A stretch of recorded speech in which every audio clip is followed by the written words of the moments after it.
may papayo mo sa mga mag-aaral o kabataan upang hindi magdalawang isip sa pagsisiwalat ng katotohanan at magbigay opinyon ukol sa hindi makatarungang pamamahala sa politika?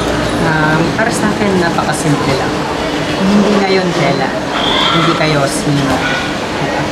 Kasi ito na yung pinaka-isang paraan ng pagsiwalat ng inyong katotohanan. Kasi nga ang pananahimik, ibig sabihin lang nung kumakapot tayo dun sa corrupt official, dun sa nangaakot sa ating bansa.